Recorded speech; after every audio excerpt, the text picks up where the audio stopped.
July 1860. Hannah Cullwick was a maid of all work in a London house, and she spent her Saturday cleaning out the privy, scrubbing the scullery floor on her knees, and washing the family's dog. By supper, she was filthy. So she left the tray at the bottom of the stairs for the other maid, Anne, to take up. She wrote down why, that same night. Her own words, too dirty and tired to go upstairs. She couldn't face one flight of stairs. She'd been on her feet since 6 that morning, and she was 27 years old. Nobody thought that was strange. She didn't think it was strange either. It wasn't a bad day. That was just the job. So how many women were living like that? In 1891, the census went round and wrote down close to 1.5 million of them as indoor servants, in England and Wales alone. That's more women than any other job in the country. Nothing else came close. So here's 9 reasons you wouldn't have lasted a day. You know this house from television. It always turns up at breakfast, when the silver is already polished and the fire is already burning. But the real day started at 6 in the dark. And it didn't start with them. It started with you. You're the scullery maid. Over 100,000 of them were under 15 that year, and so are you. So you come down the cold stone stairs before anyone else is up, and you've got about 90 minutes to bring a dead kitchen range back to life before the house wants hot water. That range ran the whole house, and it fought back every morning. You'd rake out yesterday's ashes and carry them away. You'd scour the iron, rub in black lead, buff it up to a shine. After that, you'd lay the new fire and coax it hot enough to boil water. It's all written down in Mrs. Beeton's Book of Household Management, from 1861, step by step. The book takes one thing for granted. The family never sees a minute of it. If the fire wouldn't draw, breakfast ran late, and the blame didn't land upstairs. It landed on you. While the kettle's heated, you'd clean the family's boots and start on the knives. Stainless steel didn't exist yet, so every dinner left the cutlery stained. So every morning you'd rub each blade bright on a wooden board dusted with brick powder. After that, the bedroom water went up. The family wouldn't get out of bed without a hot can at the door, and a gallon of water weighs 10 pounds. The bedroom sat 3 or 4 flights above the kitchen. And you'd make that climb morning and evening to every occupied room, and again whenever anybody rang for a bath.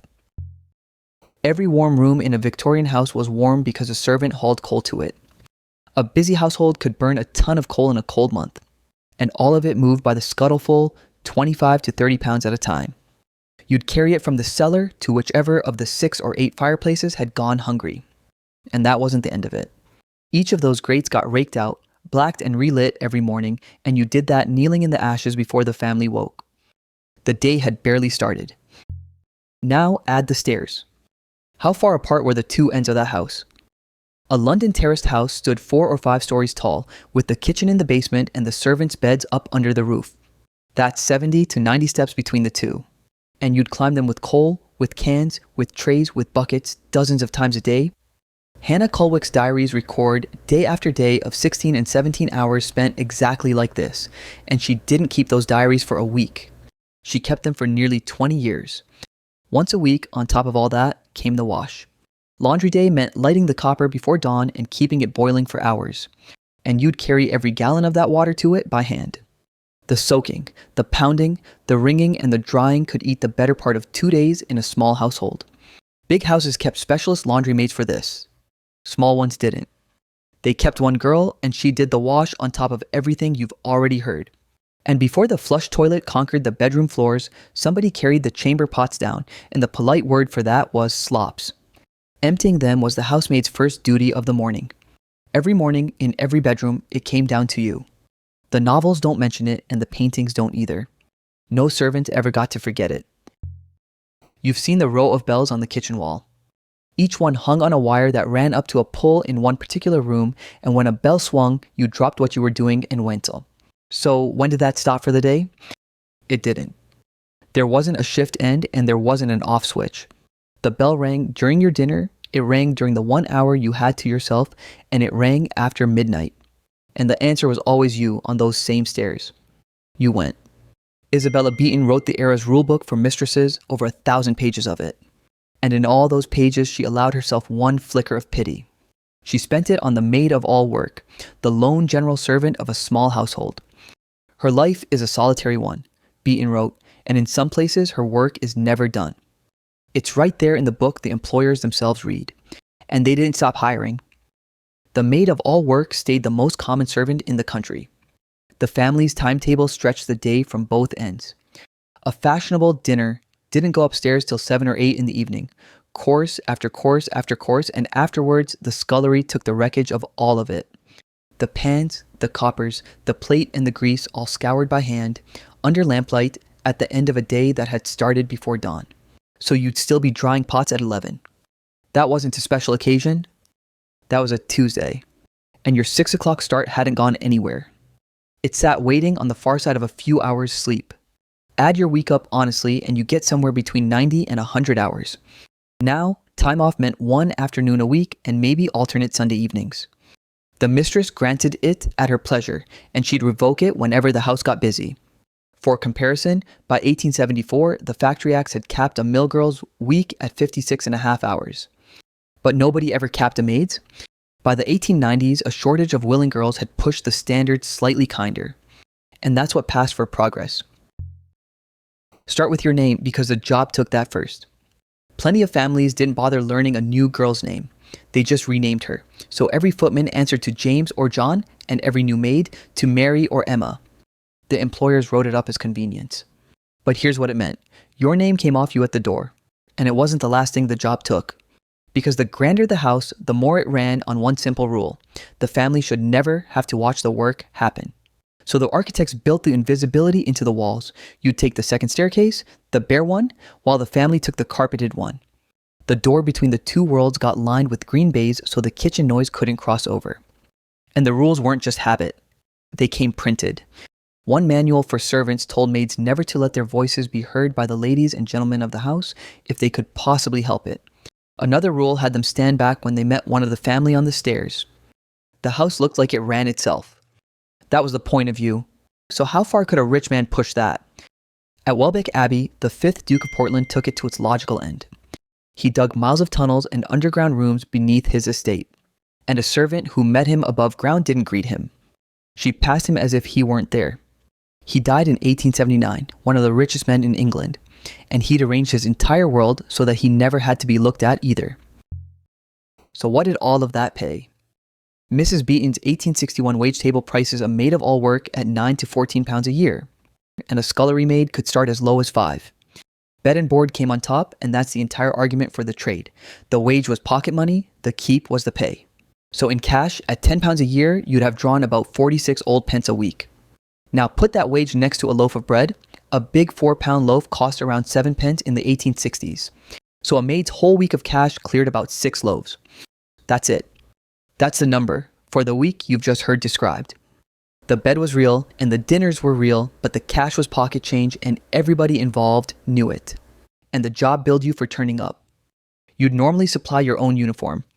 The print dresses, the aprons, the caps, and the black afternoon dress that respectability demanded, and that could swallow several weeks of wages before you'd earn them. In many houses, breakages weren't forgiven either. They came out of wages. Everything you owned fitted in a tin box under the attic bed, and in most places your mistress claimed the right to look through it. As for food, you ate last and you ate downward. A big country house fed its servants' hall solidly. Meat most days, beer by allowance. The maid of all work in a clerk's terrace didn't see any of that. So she lived off what came back from the family's table. The bread, the dripping, the cold ends of joints eaten standing up between bells. It was the same trade and the same hours, but it wasn't the same table. And your dinner depended entirely on the luck of the house. Open a Victorian situations column and one phrase repeats under the listings for maids, no followers. A follower meant a young man. And what did the employers do about him? They banned him flat. Your suitor couldn't call at the house and couldn't exist anywhere near the mistress's notice, so your weekly afternoon off was the entire courtship window. The standing joke of the age had the local policeman timing his beat past the kitchen railings for exactly that reason. In stricter houses, getting caught with a follower was a sacking offense, and that put your whole private life on the same footing as theft. Marriage finished the career. A married woman couldn't live in, so the wedding and the job canceled each other out. You couldn't keep both. The census shows what that produced. The workforce stayed young, single, and far from home, most maids in their teens and early 20s, and they got replaced as fast as they left. The trade ran on girls sent from their villages at 13 and 14, Alone in a strange city, forbidden company, plenty of them posted part of the wage home, which was often the reason they'd been sent into service in the first place. Mrs. Beaton called the life solitary because it was built to be. Every hiring in the trade began with a piece of paper called a character, your last employer's written word that you were honest, sober, and hardworking. A respectable household wouldn't touch you without one, a registry office wouldn't even list you, and there wasn't any tribunal to appeal to. No character meant no place. Your entire working life balanced in your mistress's inkwell. So how easily could she tip it over? The law tightened the trap from both sides. Parliament made forging a character a crime back in 1792, but it never obliged an employer to write one at all. And the courts shielded whatever she chose to write, unless you could prove malice and you couldn't afford to try. So a career could end this easily. The mistress didn't pick up her pen. She didn't even need a reason. Nothing needed to be true. And nothing needed to be said. Dismissed without a character, you fell out of a respectable work altogether, and the floors below were the sweated trades, the needle, the street, or the workhouse gate. Servants didn't need those stakes explained. That's why the surviving diaries and memoirs spend so much ink on the mistress's moods. Watching that one face was, in the most literal sense, career management. For a maidservant, the catastrophe had a script, and every girl in service knew it by heart.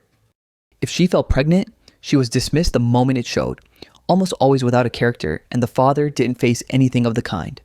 In a live-in job, the father was sometimes a fellow servant and sometimes the man upstairs. It didn't make a scrap of difference to the outcome. So she left with her box into a country with no benefits, no legal claim worth having, and a workhouse for a safety net. That was the script. London offered one narrow mercy. The Foundling Hospital had been running since Thomas Corum's day, a century before. It took in infants whose mothers could prove previous good character, which is why its Victorian admission files read like a census of maids. Most of the women who petitioned in the mid-century decades were domestic servants, usually undone by a promise of marriage that hadn't held. The committee interviewed each mother and checked her story with her former employers. Thousands of those petition letters survive. Most of the mothers never saw their children again. The women who missed that narrow door met the market instead. Baby farmers advertised in the weekly papers, offering to adopt an infant for a lump sum. And their customers were, again and again, servant girls with no other exit. Margaret Waters of Brixton was hanged in 1870, after the babies in her care were found drugged and starving. That scandal pushed the first Infant Life Protection Act through Parliament 2 years later. Amelia Dyer took about 10 pounds a child, strangled them with tape, and dropped the bodies into the Thames at Reading. She was hanged in 1896. By then, she'd been at the trade, by most accounts, for nearly 30 years. Nobody ever fixed her total. So what happened when you were too worn out to carry the coal? Service took exactly the years a body could give, and it offered nothing for the years after. There wasn't a pension anywhere in the trade. The state pension arrived in 1908, 7 years after Queen Victoria died, so every servant of her reign worked without one. And you weren't going to save your way out of it on £10 a year. If you'd followed the rules, stayed single, and raised nobody, your family thinned out at exactly the age you needed it most. A lucky few retired into an employer's goodwill, a cottage, or a small annuity for long service. But goodwill wasn't a system, and everyone in the trade knew somebody it had dropped. Nobody was coming. Charles Booth surveyed old age in the 1890s and found close to 3 in 10 people over 65 drawing poor relief. And for a worn-out servant, the last address was too often the workhouse, its admission books filling with women the clerks listed as formerly in service. Sit with that. The institution that hung over your whole career as the threat became the retirement plan. We started by asking whether you'd last a single day of this. Hannah Cullwick gave the job 50 years, and the day still won. Go back to Hannah Cullwick, the woman from the cold open. She's the rare servant we can follow all the way to the end.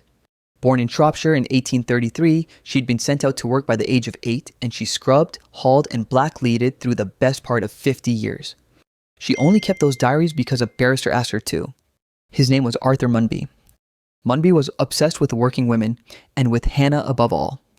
The two of them carried on a courtship in secret for nearly 20 years, which was exactly the thing the no-followers rule existed to stamp out. They did it anyway. In January 1873, they married quietly at a Clerkenwell church, a barrister and his maidservant. And she wouldn't play the lady. She didn't move up a class. She stayed in her apron and kept house for him the way a servant would. And she let visitors believe exactly what her hands told them. So the marriage stayed as invisible as her work had always been.